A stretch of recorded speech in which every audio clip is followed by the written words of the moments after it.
Well, Michael Willie finally got off his tuchus and... I'm sorry, what? His tuchus, you know, his derriere, the back of his front. Oh, his booty.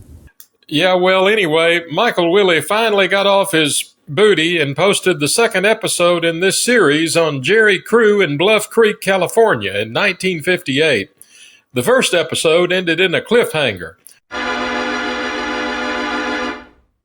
The second episode ended with Jerry Crew being part of history being made.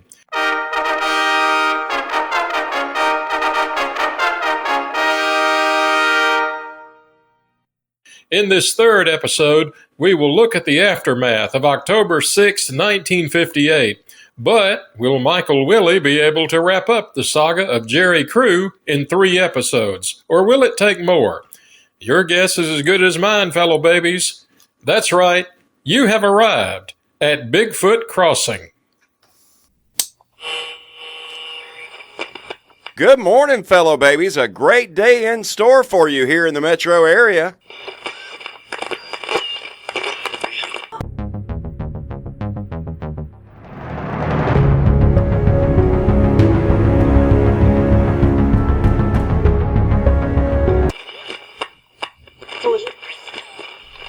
But the senator, while insisting he was not intoxicated, could not explain his nudity.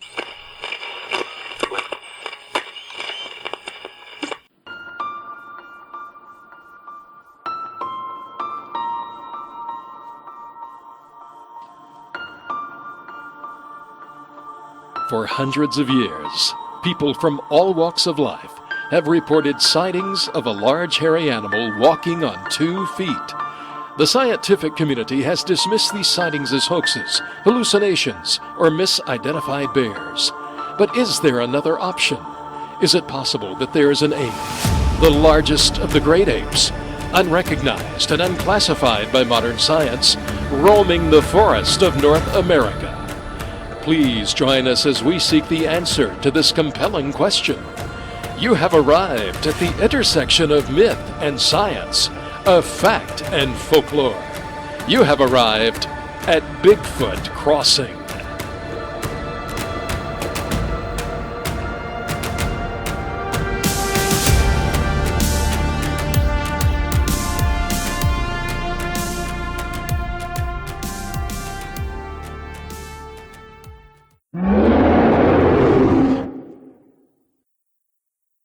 Hey, fellow babies!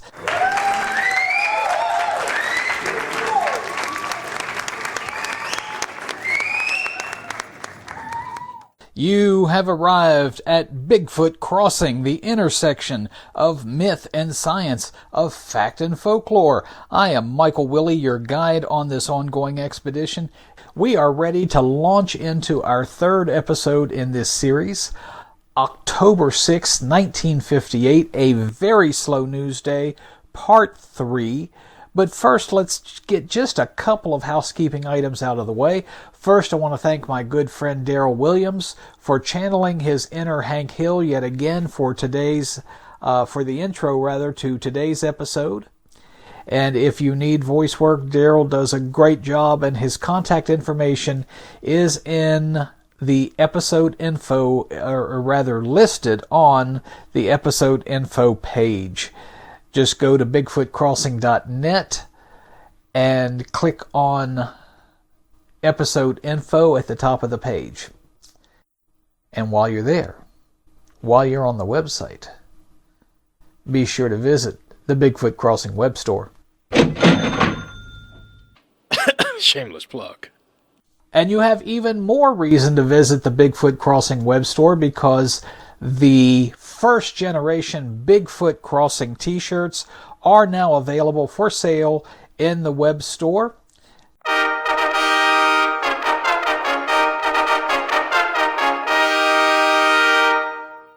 Wow. In addition to the t-shirts, we have crate label art. Now, what is crate label art, you ask breathlessly? Well, back in the day, produce from farms would be packed in wooden crates. And on the end of those wooden crates, each particular produce company had a label that they would place on the end of the crate to identify it, as their own, and to let you, the customer, know what company's produce you were buying. It was an advertising technique. And I found out, a couple of years ago, I guess, about a crate label that featured what could only be described as a Bigfoot carrying a crate of lettuce. And so I recently acquired one of the original labels. It's a vintage label from somewhere between the 1930s and the 1950s. And I had prints made from that original. And those prints are for sale on BigfootCrossing.net in the Bigfoot Crossing web store. So be sure to check that out as well. It is art. It is history. And it's also evidence that the farmers in Northern California were very familiar with large, hairy hominids running around. So check that out on the Bigfoot Crossing web store. And now, without further ado, we will launch into our third episode in this series, October 6th, 1958, A Very Slow News Day, Part 3, and...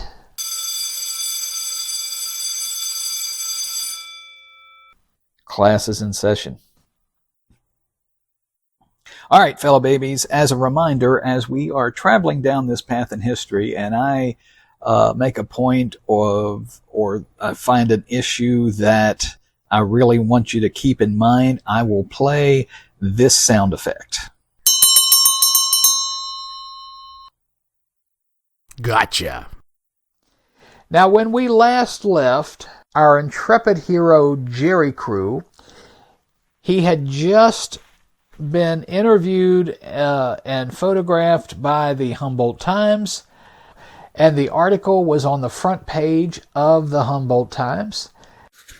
The Sunday, October 5th issue of the Humboldt Times, that is. And Andrew Genzoli did something very interesting. He's the editor of the Humboldt Times. He put the article out on the wire service.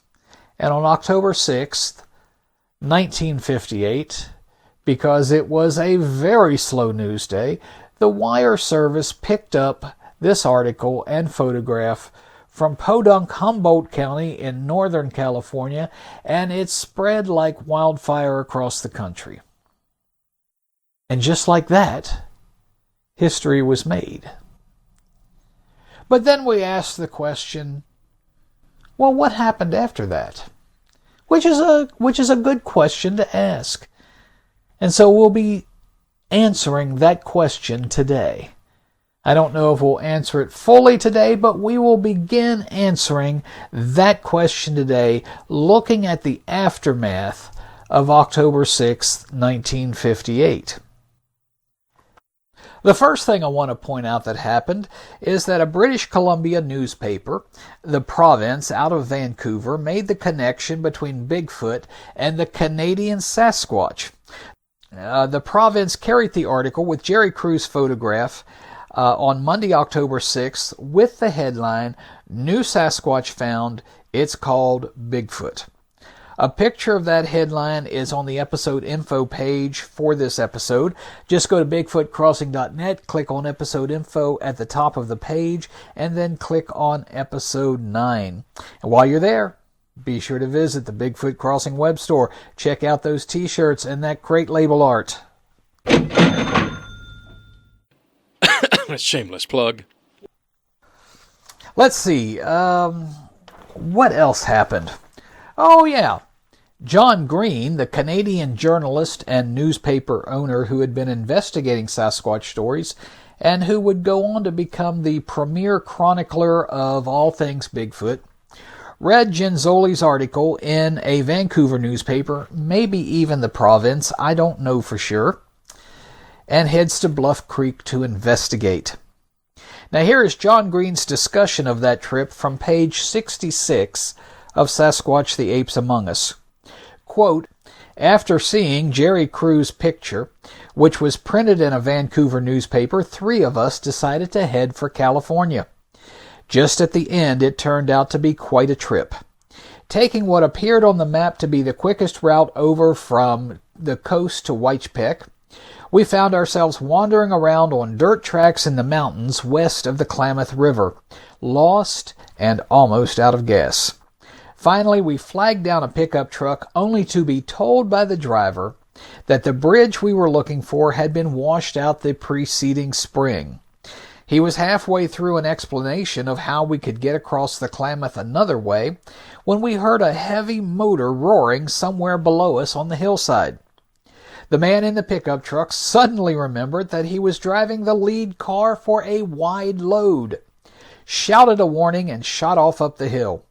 We were left to negotiate a winding hill backwards with a flatbed truck carrying a bulldozer threatening to run right over us and showing no sign of slowing down. Our driver finally managed to pull far enough off the road to let the truck by, end quote. That's quite a trip indeed, wouldn't you say? Boy, howdy.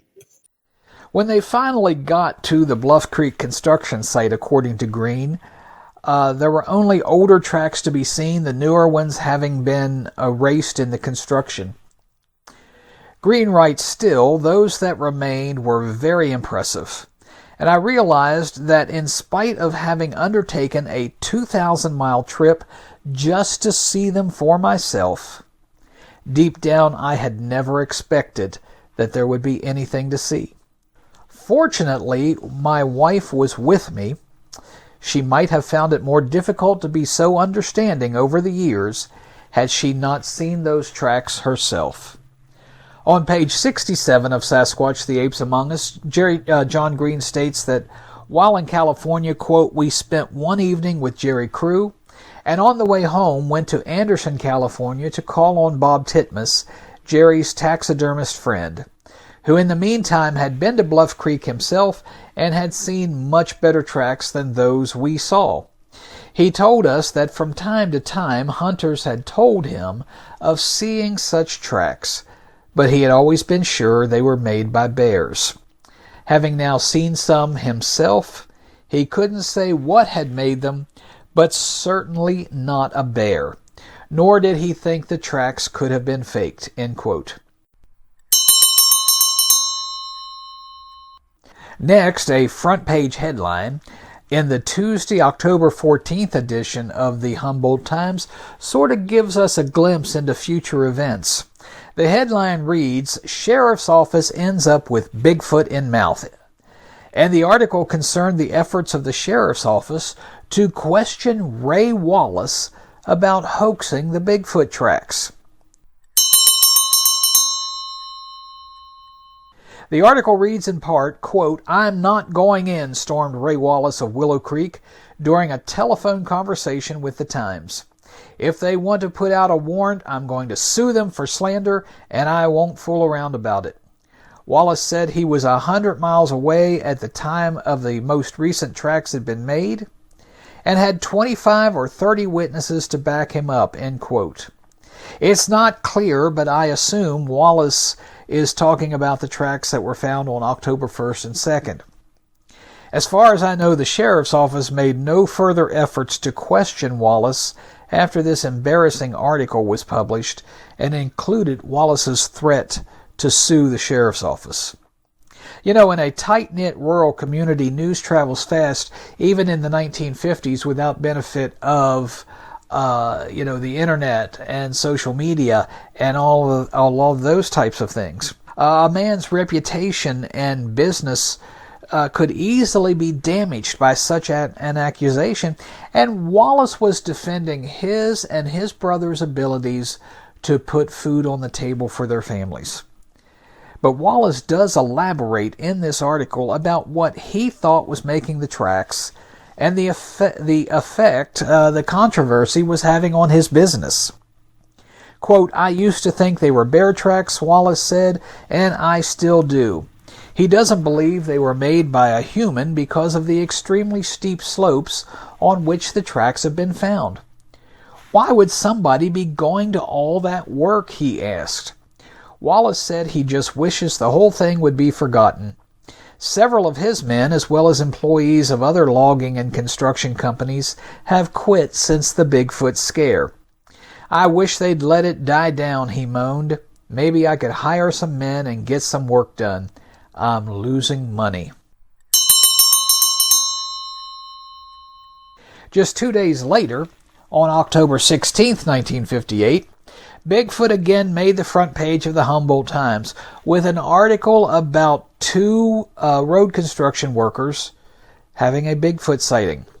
Remember Ray Kerr and Bob Brasile, the two guys that Ray Wallace hired to hunt the creature that was making the tracks? Yeah. Well, they're the guys who saw Bigfoot. Now, both Ivan Sanderson and Marion T. Place identified Mr. Brasile as Bob. But for some reason in this article, Andrew Genzoli calls him Leslie Brasile. I have no idea why, but it's the same guy. The article begins, quote, two husky construction workers with good eyesight insisted emphatically Tuesday that they had seen Bigfoot in the Bluff Creek area of northeastern Humboldt County. He or it bounded across the road in front of our car Saturday evening, said Ray Kerr, 43, of McKinleyville. It ran upright like a man swinging long, hairy arms. It happened so fast it's kind of hard to give a really close description. But it was covered with hair. It had no clothes. It looked 8 to 10 feet tall to me, end quote. The article goes on to state that, quote, Kerr doesn't think it was human, but also doesn't believe it was a bear or any other animal he has ever seen. I was raised in the brush, but I've never seen anything like it, Kerr said, end quote. Bob Brasile had drifted off to sleep, but woke up when Kerr hit the brakes and saw the creature as it leaped into the brush. Quote, I don't know what it was, but it wasn't no man, that's definite, Brasile related over coffee in the remote wilderness camp, end quote. The article also related that the two men inspected the tracks in the dusty road and found that they matched the prints that had been seen around the work site. The Times reached out to Ray Wallace about this latest occurrence and found that he was still feeling salty over being accused by the sheriff's office of perpetrating a hoax. Quote, the chat with Wallace also brought out in vehement terms that he is more than slightly perturbed over accusations allegedly made by the Humboldt Sheriff's Office that he has perpetrated a hoax on his own construction job. Who knows anybody foolish enough to ruin his own business, man? Ray Wallace asked. He referred to the fact that about 15 men have reportedly quit their jobs on the project since the sightings of the giant footprints. I've got 3 tractors sitting up there without operators, man, and the brush cutting crew has all quit. It just doesn't make sense that I'd do anything that would cause this, end quote. Interestingly, the article states, quote, the men on the job pointed out no deputy sheriff has come into the area to investigate or view the tracks. Also, that Ray Wallace has not been on the job in over a month, end quote. The Times reached out to the sheriff's office and was told that the sheriff's office, quote, is not making any investigation in connection with Bigfoot since no criminal act has been involved so far and nothing irregular has been reported to this office except that big tracks have been seen, end quote. In his statement to the paper, Sheriff Nichols said, quote, until we get a report that something is criminally wrong, we won't get involved.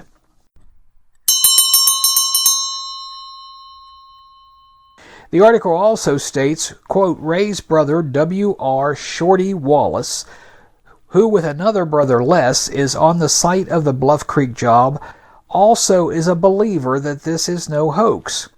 We work from daylight to dark out here, by golly, and nobody's going to work like that all day and then go running around the hills making tracks, Shorty averred. He pointed out that some of the tracks have been found in advance of machine work in very rugged terrain. I don't know what it is, but by golly, it is not a bear. The tracks are there, and I don't think a man made them as a joke, end quote. The Times acknowledged the difficulty of a hoax by stating, quote, after viewing the job, it appeared that the only time a man would have opportunity to make the tracks would be at night, and the woods proved themselves to be exceeding dark after nightfall, end quote. Okay, I know I'm forgetting something. What is it? Oh, yeah! Texas oil man Tom Slick.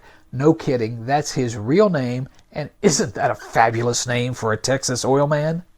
Anyway, Texas oil man Tom Slick reads the article and turns his attention from trying to find the Yeti in the Himalayas to trying to find Bigfoot in the Pacific Northwest. He forms the Pacific Northwest Expedition, which was initially comprised of John Green, Renee Dahinden, Bob Titmus, Ed Patrick, and others. As for the work on the Bluff Creek Road, well, nothing changed. As Marion T. Place tells us on page 55 of On the Track of Bigfoot, quote, meantime, construction work advanced at a normal pace on the Bluff Creek Road. The workmen paid little attention to Bigfoot's perambulations, though some confessed they had the feeling now and then of being spied upon. Jerry Crew kept a camera equipped with a flash gun attachment at his side day and night. He wanted badly to snap a picture of Bigfoot, but time was running out. It was almost mid-October now, and the project would shut down in a month, end quote. As for Jerry Crew, well, the footprint cast did absolutely nothing to stop folks from ridiculing him. As Mrs. Place relates on page 45 of On the Track of Bigfoot, quote, the only one who actually suffered from the news release was Jerry Crew. The poor man was called everything from a liar to a crackpot.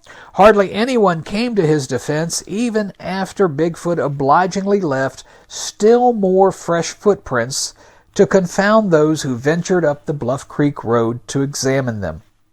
Most people simply would not believe what they saw and left the scene firmly convinced that the tracks had been made by a bear or a prankster.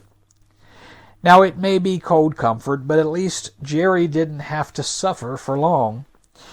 As we mentioned earlier, the worksite would close down for the winter in November, less than 30 days after the publication, and so there would be no more news about Bigfoot in Bluff Creek for months. And frankly, Jerry Crew just faded from history, and I kind of think he preferred it that way. Now, just about every Bigfoot book will include a retelling of the events at Bluff Creek with varying degrees of accuracy, but no Bigfoot author, including John Green, concerned themselves with finding out what Jerry Crew did after Bluff Creek. And well, I'm sure you would not be surprised to learn that Jerry Crew, already an avid outdoorsman, became a Bigfoot researcher, probably with his friends Bob Titmus and Ed Patrick, who were both members of Tom Slick's Pacific Northwest Expedition. Jerry would remarry in 1961, and he and his new wife would have 2 additional children. He would later leave the logging and road construction industries and became a jet engine mechanic. He moved to Escalon, California, near San Francisco. On October 26, 1977, the Escalon Times published a front-page article on Jerry Crew, complete with an updated picture of Jerry holding one of his Bigfoot casts.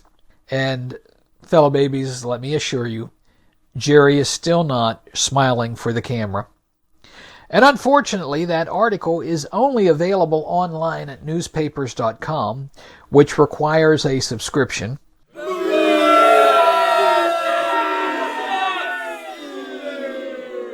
But you can get a free trial subscription.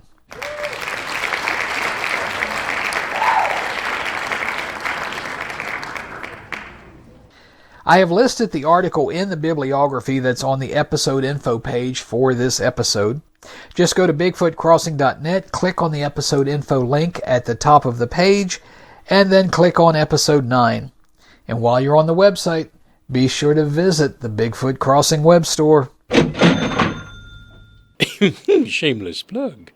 Jerry would later move to Estacada, Oregon, where he would pass away at the age of 75 on December 2nd, 1993. The only obituary that I could find is from the December 7th, 1993 issue of the Lassen County Times of Lassen County, California. The obituary makes no mention of Jerry's pivotal role in the events at Bluff Creek in 1958 and the introduction of Bigfoot into American culture. Now, fellow babies, as we continue to delve into the aftermath of the publication of the Humboldt Times article, we need to jump forward from the 1950s to 2002. Why? Well, Ray Wallace, the subcontractor on the Bluff Creek Road construction project, died on November 26, 2002. And believe it or not, fellow babies, his family announced that Ray Wallace had indeed created the Bluff Creek tracks as a prank, and that Bigfoot had died with Ray Wallace.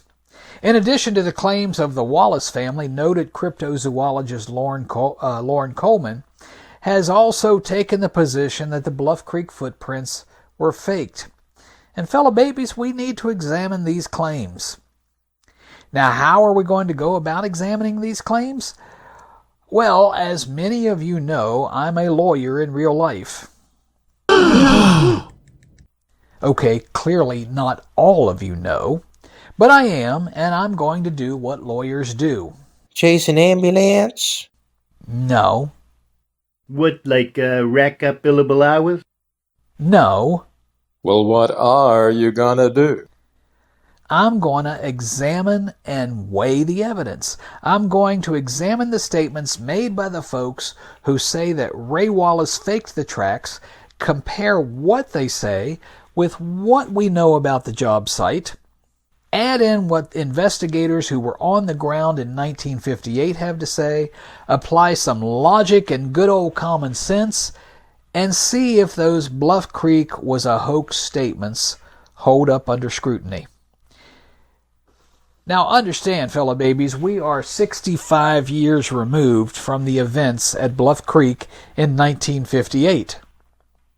I can't prove beyond a shadow of a doubt that any footprints were faked or that they were not faked. And I can't prove that Ray Wallace was involved in a hoax, and I can't prove that he wasn't involved in a hoax. This situation is not one where we can apply the criminal standard of proof, which involves proving a fact beyond a reasonable doubt. What we're going to do is more like the standard of proof in a civil trial, which is a preponderance of the evidence. In other words, a person hears the evidence and weighs it and determines whether or not a particular fact or event was more likely than not to have occurred. So you weigh the evidence and you decide, yes, this could have happened, no, it couldn't have happened. That's the preponderance of the evidence. Which was more likely? But one thing I will not do, I will not substitute my judgment nor rumor and innuendo for the judgment of the investigators who were on the ground in 1958. I was born in 1964, so I was just a gleam in my daddy's eye in 1958.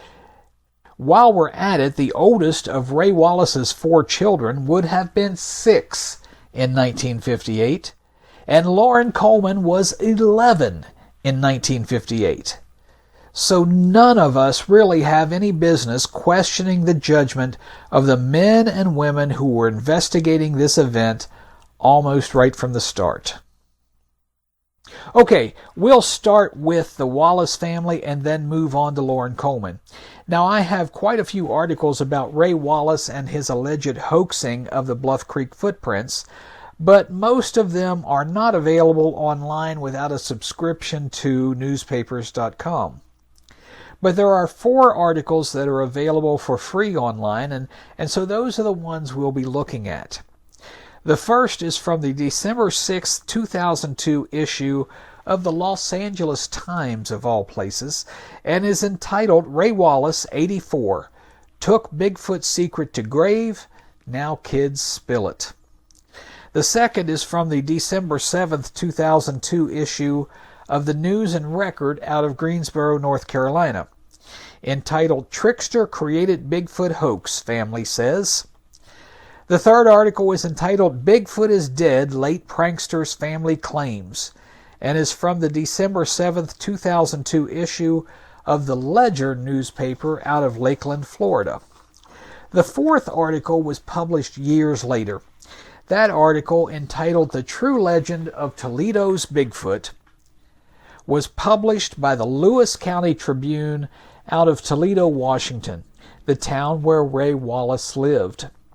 It is a reprint, with the original article having first been published in the 2018 Toledo Cheese Days magazine, which was a commemorative magazine of the annual cheese festival held in Toledo, Washington.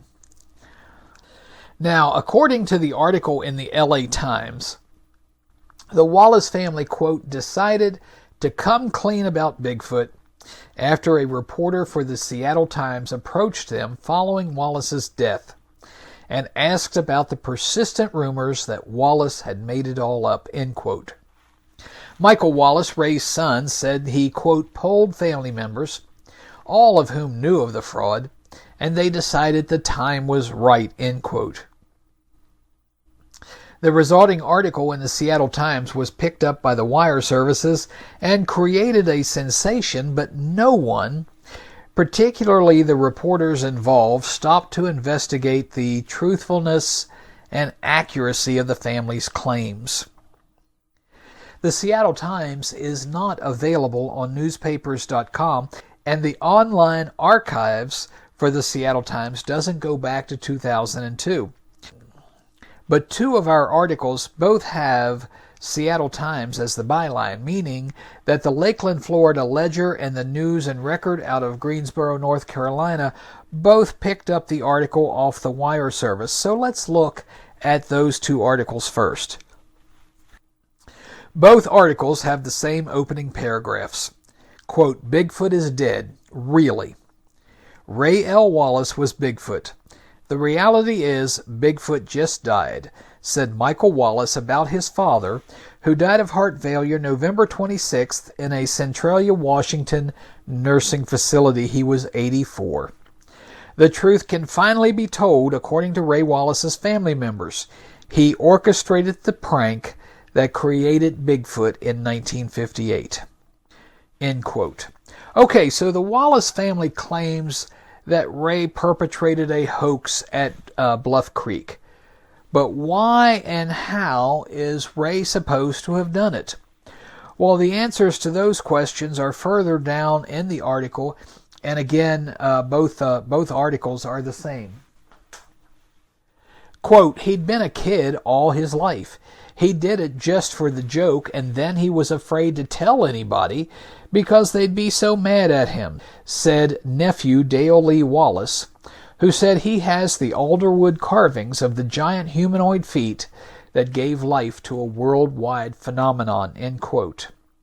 Continuing that quote, the article reads, it was in August 1958 in Humboldt County, California, that Jerry Crew, a bulldozer operator for Wallace Construction, saw prints of huge naked feet circling and walking away from his rig. The Humboldt Times in Eureka, California ran a front-page story on the prints and coined the term Bigfoot. According to the family members, Wallace smirked. He had asked a friend to carve the 16-inch long feet. Then he and his brother Wilbur had slipped them on and created the footprints as a prank, family members said. So according to the LA Times, the Ledger out of Lakeland, Florida, and the News and Record out of Greensboro, North Carolina, Ray Wallace made the hoaxed footprints because he was an inveterate prankster and did it by strapping wooden feet on and tromping around in the dark. Now, we'll discuss the problems with that when we finish reviewing these articles. But let me say right here that the feet that Dale Lee Wallace has in his possession, that he says Ray used at Bluff Creek, they don't match the plaster casts that Jerry Crew made. On the episode info page on BigfootCrossing.net, there's a picture of Dale Lee Wallace holding those carved feet. Compare that with the picture of Jerry Crew holding the plaster cast taken at the worksite. The wooden feet just don't match the track casts. So to see that, go to BigfootCrossing.net and again, click on the episode info link and then click on the episode 9 link.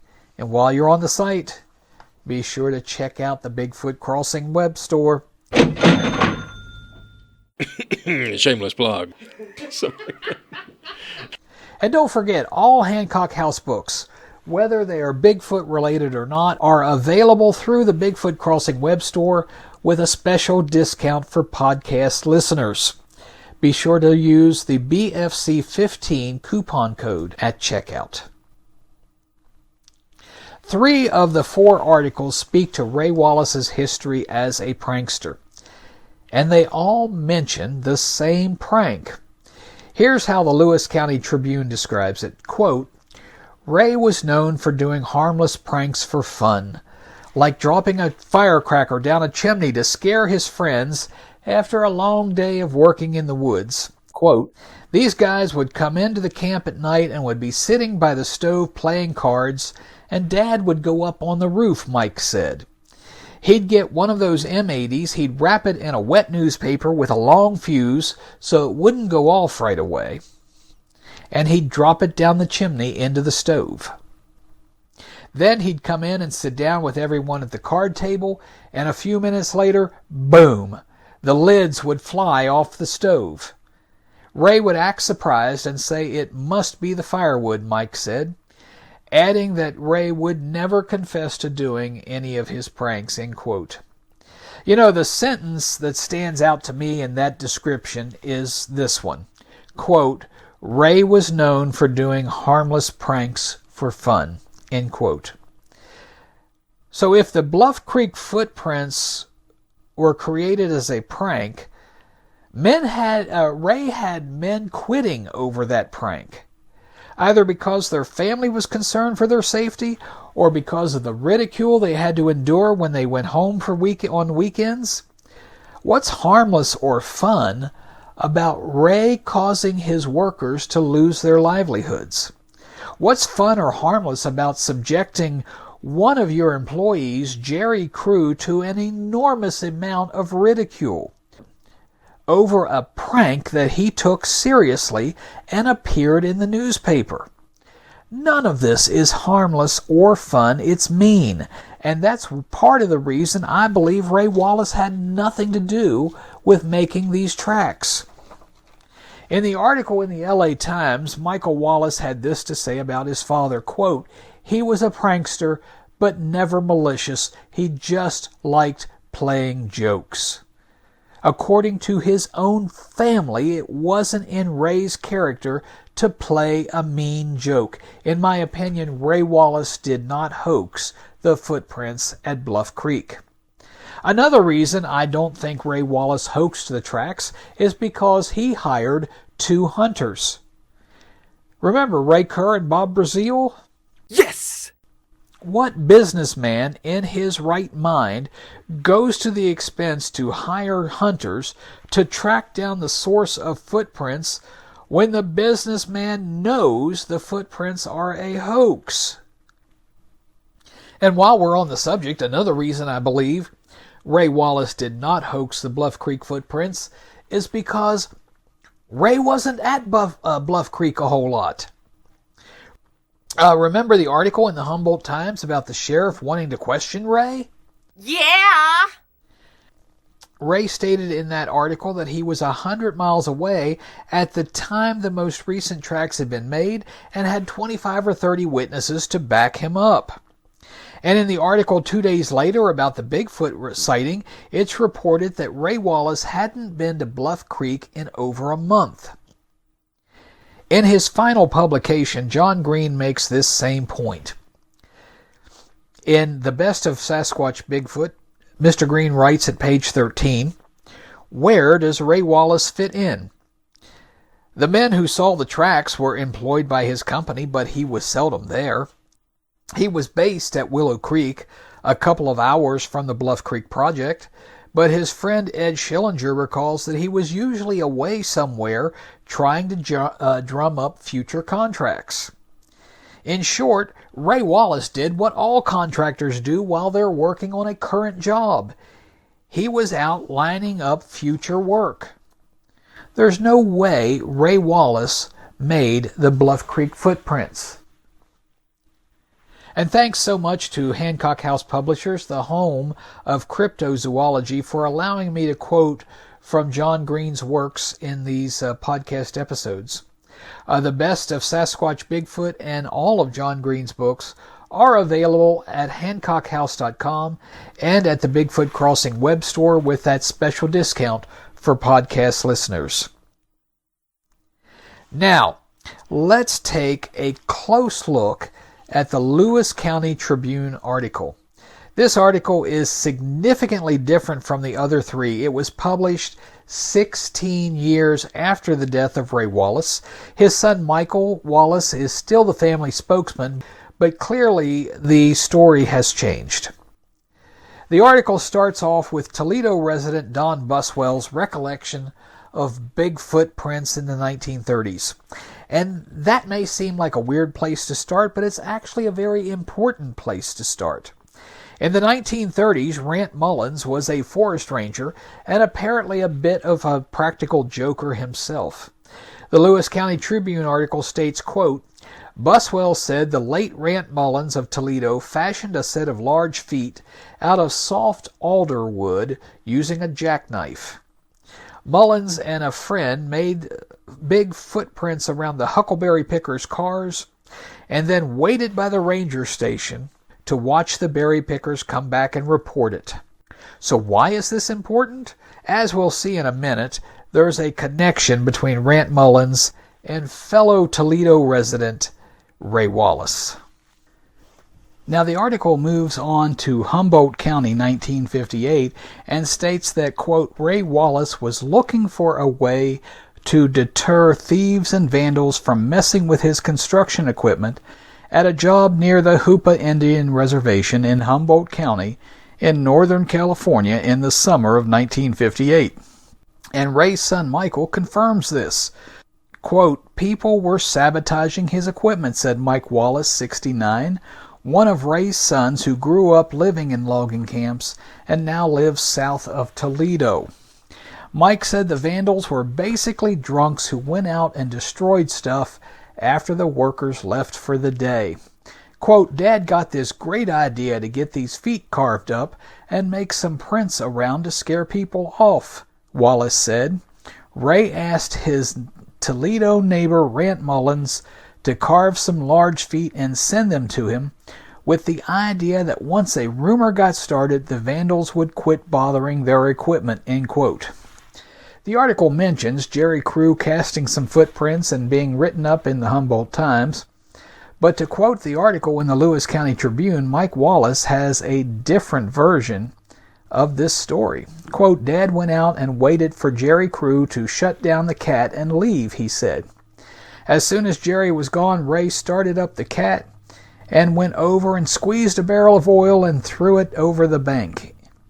Ray parked the cat in its original place, then got out and made the footprints around the cat using the wooden feet that Mullins had sent him. When Jerry came back in the morning, he saw those tracks around the cat and just freaked out, Mike said.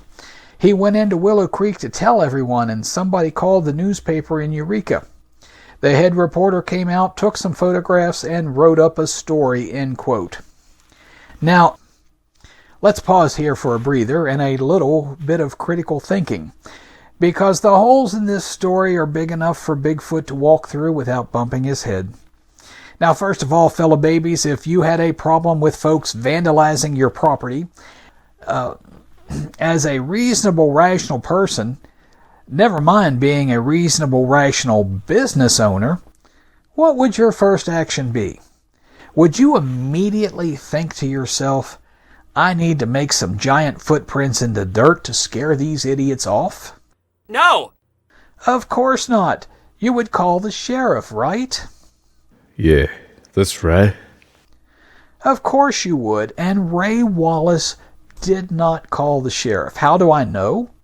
Well, remember the article in the Humboldt Times about the efforts of the sheriff to question Ray Wallace about hoaxing these Bluff Creek tracks? Yes. Ah, you have been paying attention. Wouldn't that article have been the perfect place for Ray to point out that he was having problems with vandals and the sheriff's office had not done anything about it? But Ray Wallace didn't say anything about vandals because there weren't any vandals. And remember the article about Ray Kerr and Bob Brazil having a Bigfoot sighting? What did Sheriff Nichols say in that article? Quote, unless we get a report that something is criminally wrong, we won't get involved, end quote. The sheriff's office never got involved because there was nothing criminally wrong. There were no vandals. But for the sake of argument here, let's just assume that there were some vandals. But let's apply some common sense to that scenario. Now the vandals come to do their vandalizing under cover of darkness. Not like today when people can riot and vandalize property with impunity and the mainstream media and certain politicians call it a peaceful protest. So if there were vandals, and if they did their vandalizing at night, and Ray Wallace hoaxed the footprints to scare off the vandals, exactly how were the vandals supposed to see the footprints in the dark? Hey, gee willikers, that's right. Oh, and by the way, if Ray Wallace hoaxed the footprints to scare off the vandals, don't you think that as an experienced logger, an experienced road builder, not to mention a responsible employer, Ray would have told his employees what he was going to do so none of the employees would get scared off? That's right, baby. There simply weren't any vandals. Now let's continue with the application of common sense here and what we know about the worksite and look at Michael Wallace's contention that the vandals were, as the article put it, quote, basically drunks who went out and destroyed stuff after the workers left for the day, end quote. Fellow babies, put yourself in the shoes of the average drunk vandal who is itching for something to vandalize. Do you A, vandalize property close to home so that you can then go home and sleep it off? Or B, do you drive drunk for 2 hours over unfamiliar and dangerous mountain roads in the dark for the chance to vandalize construction equipment at a remote work site and risk getting caught and maybe beat up by the angry workers who are living on site? I remember this when I took the GED. The answer is A. And we have a winner. Of course the answer is A. No drunk vandal itching for something to vandalize is going to delay scratching that itch for at least 2 hours over roads that are sketchy at best when there is so much property available close at hand for them to vandalize. The reality, however, is that there were no vandals. But we did just make an important point, though, as we continue to examine the bulldozer-sized holes in this story, which is when the workers finished work for the day, unless it was Friday, they didn't go home. They went a mile and a half down the road to their campsite. Hey, that's right. The article states that Ray Wallace waited for Jerry Crew to leave and then started the bulldozer up and used it to throw a barrel of oil down the bank. Now, trust me, in the middle of the forest, in the dark, that diesel engine on that dozer, the sound of that engine is going to travel. The workers down at the campsite would have heard the dozer running and would have come to investigate. Oh, and by the way, the incident with the barrel of fuel that was found at the bottom of a steep bank took place in 1957, the year before Jerry Crew started working for Wallace Brothers Construction.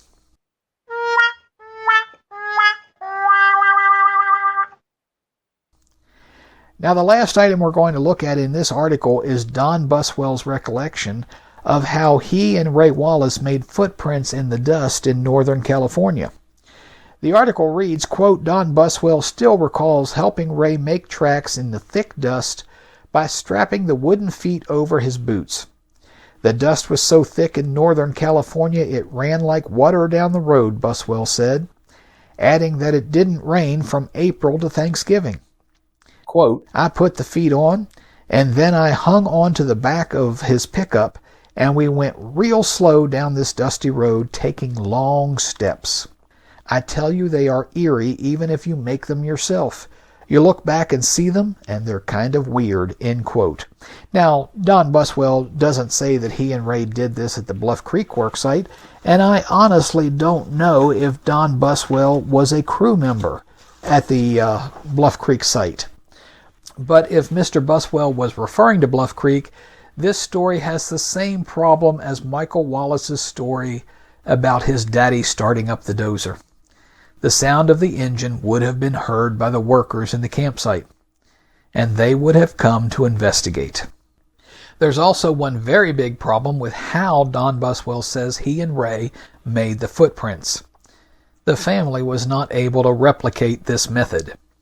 In his excellent book, Sasquatch Legend Meets Science, Dr. Jeff Meldrum, professor of anatomy and anthropology at Idaho State University, and the leading academic involved in the search for Bigfoot, and hopefully a future guest on this podcast. Paging Dr. Meldrum. Paging Dr. Meldrum. You are wanted on Bigfoot Crossing. Dedicates a chapter to the Bluff Creek controversy. The chapter is entitled Wooden Feet and Fur Suits, Ray Wallace at Bluff Creek. And at page 64, Dr. Meldrum asks a very important question. Quote, what about the impressive strides associated with the footprints found at Bluff Creek, with a step length of 50 to 60 inches? The family maintains that the elder Wallace would be pulled along holding onto the tailgate of a slow-moving pickup truck in order to accomplish the impressive step length. When challenged to demonstrate this by an exceptionally inquisitive reporter, one of the Wallaces donned the feet and latched onto the tailgate. After a mere step or two, one of the feet came loose and fell off, and the Wallace himself nearly tumbled, hanging onto the truck for all he was worth. This escapade was filmed and aired on local television, but obviously didn't receive wide coverage. The conclusion was obvious. It seems the footprint hoaxing enterprise is much easier said than done, end quote. Now, Dr. Meldrum's book is not available on the Bigfoot Crossing web store. No sale. But it is available on Amazon.com, and I highly recommend it. There's another problem with this method. It leaves tire tracks in the dust. Now, if an investigator or anyone with a little common sense sees huge footprints paralleled on both sides by tire tracks, it doesn't take a whole lot of imagination to figure out how the tracks got there.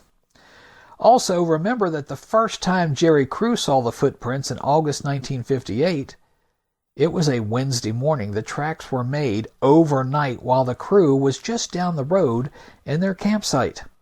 As I mentioned earlier, the crew would have heard the truck's engine and come to investigate. Then also, Marion T. Place points out in her book On the Track of Bigfoot at page 27 that there were only tracks visible, those made by Jerry Crew and those made by the nocturnal visitor. There was no mention of tire tracks.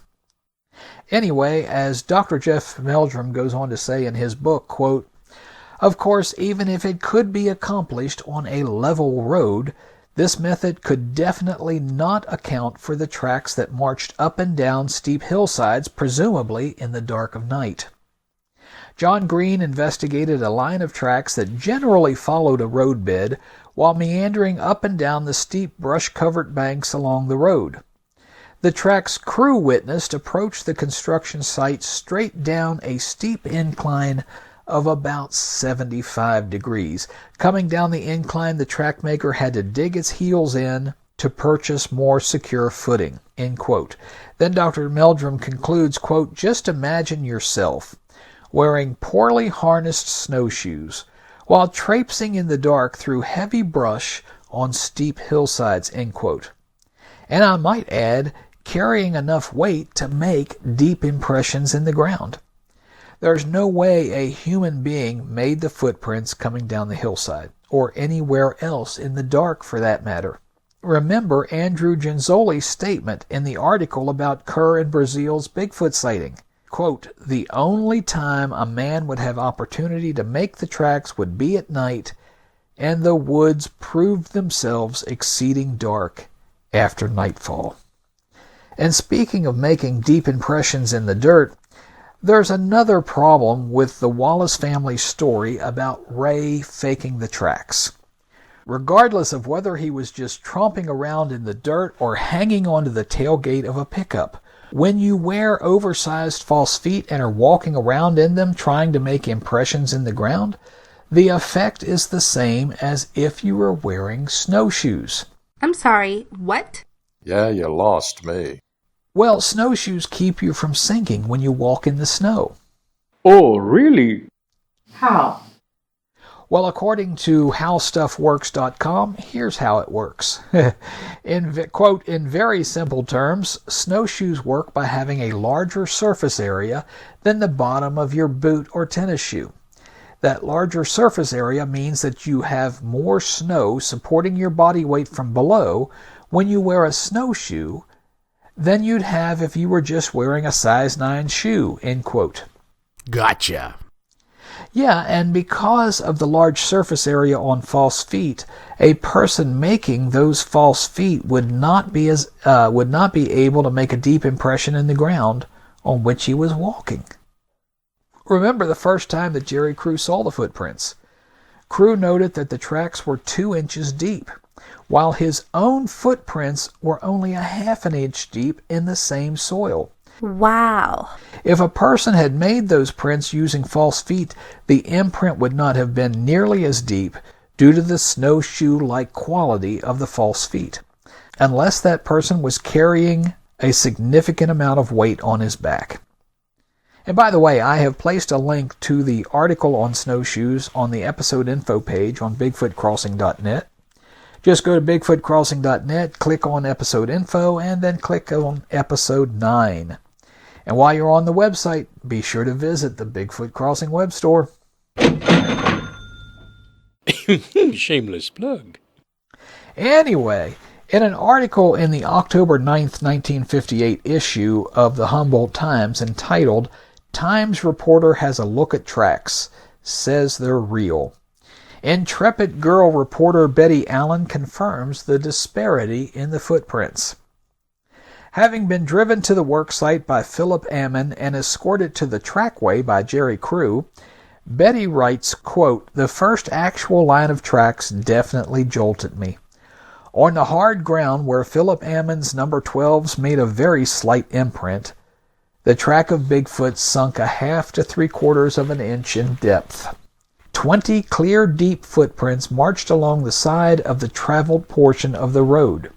We followed them down the road for some distance and found them in both hard and soft earth, end quote. Continuing, Mrs. Allen writes, quote, we measured the tracks. Could they be a hoax? Feet on the end of sticks? Rubber feet? Watching the activity of the men and how hard they were rushing their work to finish this portion of the road before winter, I could hardly see any of them putting in time at night, making 3/4 of a mile of tracks of any kind, end quote. And remember, a person making those hoax tracks with false feet would have to be wearing or carrying enough weight to make deep impressions in the ground. At least a couple of 100 pounds of weight, and maybe that would not have been enough.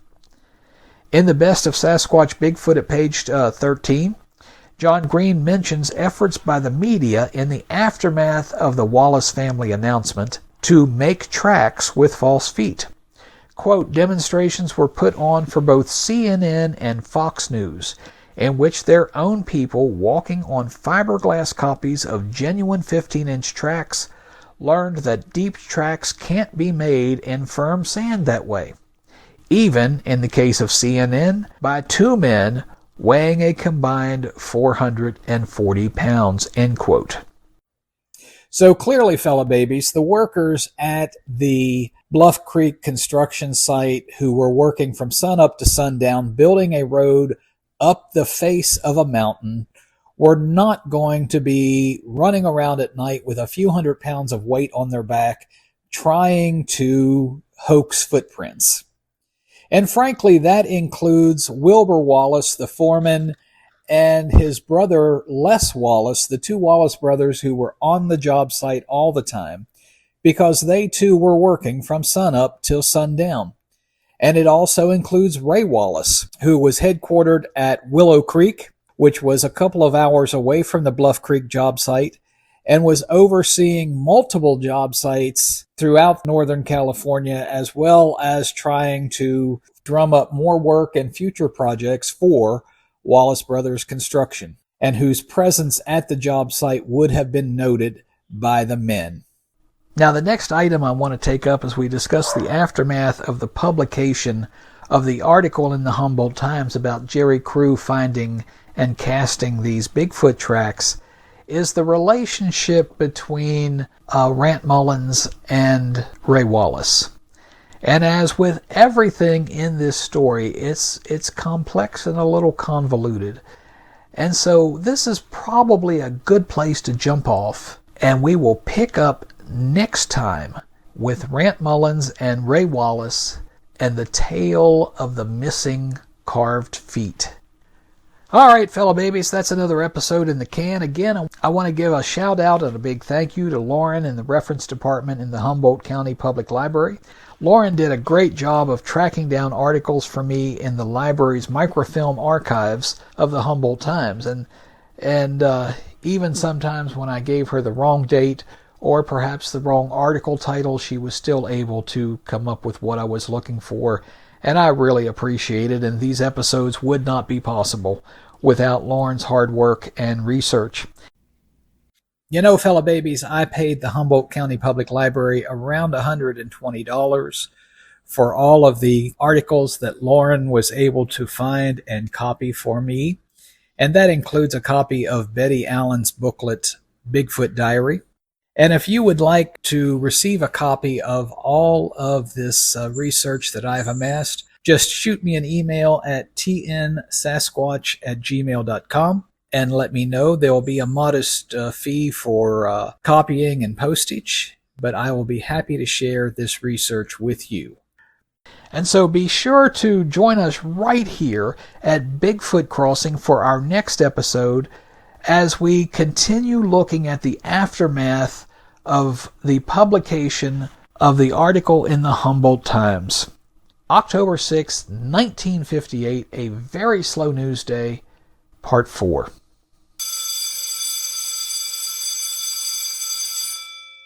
There's the bell, fellow babies. Thanks so much for being with us here today at Bigfoot Crossing.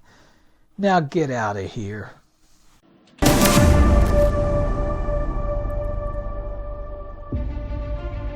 We hope you have enjoyed your visit with us here at Bigfoot Crossing.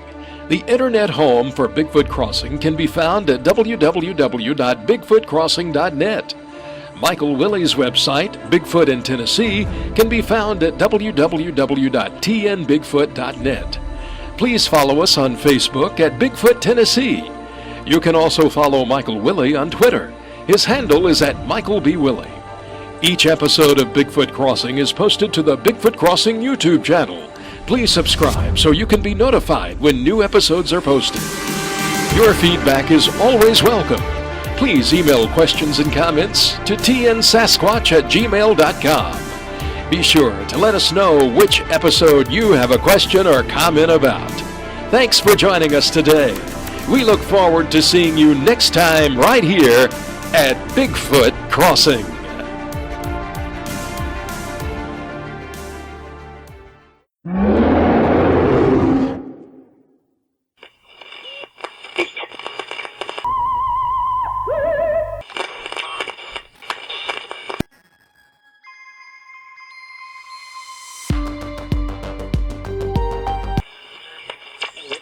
This is Brock Whitmore, live on the scene. Sir, did you see what happened? Yeah, did.